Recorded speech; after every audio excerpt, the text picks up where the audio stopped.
Yeah, I mean, it's always fine lines between success and failure in different moments, right? And now when we have a 2-goal lead, I just think we make a few more plays, we play in their end a little bit more, we are a little bit tighter in the back, and we don't give too much away. But that being said, Luis still had to come up with a couple of saves, and this is what it's like when you have the lead, especially on the road. So I think that'll build confidence within our group, and certainly. It means even though I'm answering my own question, like hopefully we don't have to answer these questions as much because we have belief in our team and we have belief late in the games. It's just sometimes there's a fine line between success and failure. Jesse, obviously it's great seeing Bradley coming up big with another goal, opens the scoring. He wins the Golden Boot with 24. Doubtedly did get one late to make it 23, but throughout this entire year, Bradley has found his groove, and like you said, once he puts one in, it's going to be on and on and on. Yeah. No, I mean, obviously we're all really excited for Brad. It's a huge individual accomplishment, no doubt. And listen, he was quick to thank the group at the end of in the locker room after, because he knows that it takes a group effort. But certainly Brad's been huge for us this year and comes up with big goals at all moments. And he's in a really good way right now. I think our whole group is in a really good way, and we're really looking forward to the possibilities, and we're excited to see what our matchup is and get ready for next weekend. Jesse, you opted for momentum with the team selection this week. So maybe talk a little bit about that and just think about it. It's quite a physical game. Yeah, listen, when we play Philly, it always feels like a derby. Despite them not having all their regulars on the field, they still were very physical. And, Kamar, I thought, got whacked early in the game, and that could have been, more of a card.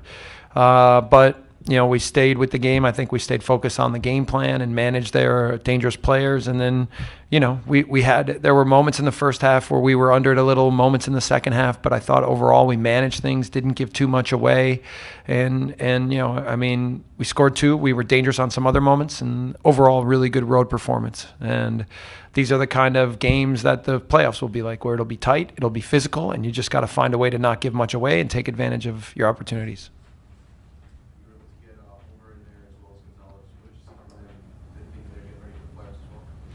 Yeah, we wanted to get Omer going, so we put him in and went to 2 strikers. We felt like we lost a little bit of the midfield, so then when we took Bradley out, we went back to 3 and put Gonzalo on the right. But I continue to have said all along that those 2 are going to be incredibly important for us. You can see Omer's quality, right? You can see when he comes in the game that he's just savvy. He's good on the ball. He understands how we play. So, I thought it was good to get him 30 minutes and get him really going. And I think it should build some confidence and belief for him for what he means here going into the playoffs. Jesse, 2 years in a row, you faced this team in the Open Cup last year at Red Bull Arena, this year here. What would it mean, let's just say for the heck of it, that Philly does win their wild card game, that you're going to face the game again? Yeah. No, we know it's a big possibility that we could see them again. And I think Philly, despite having a tough stretch down at the end of the year, they still have a very good team. And, whoever they play, is it Toronto? No, they play Toronto, right? I think so. Yeah.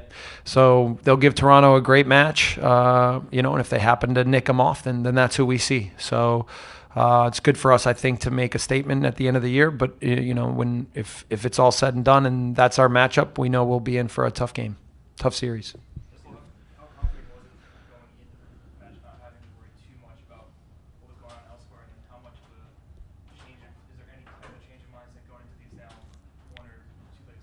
Well, first of all, I give our group a lot of credit because we talked about the fact that we wanted to have a playoff-like mentality and treat this as a dress rehearsal. But it's easier to say that sometimes than actually go out and execute it. And I thought from the beginning of the game that they were on top of it and they went after it, and it meant a lot to them to get the result tonight. So we keep momentum going.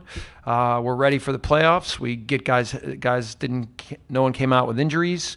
I think that our group in all ways is ready for the next big challenges. And then, there's always the fun part about the playoffs is there's a real good look at what matchups are, how to manipulate the game, how to use different things to try and gain advantages in a series where it's on the road and then at home, and it happens quick. but I think we'll make sure we do a really good job to scout and now come up with game plans for who our opponents are. Close out with one from Graham. Just now that we are in the playoffs, we are in that mindset. What did you learn from last year's series? I'm thinking the Columbus series where you did well against the regular season. Well, I think what we've talked about is that every play matters. Every moment matters. And you can't shut down for 1 second. And, I think all the adversity we've been through, there's always new challenges around the corner. But I feel like based on the fact that our group has stuck together in some really tough times this year and rallied around each other, and now after a tough start and leads and everything else, and given what we went through last year together, I think they know who we are. They know how much this means to all of us, and they're ready to go out and go after it in such a big way. So again, I'm happy with where we're at as a group, and now we just got to have the hunger that to in all ways make sure that we don't let anything slip.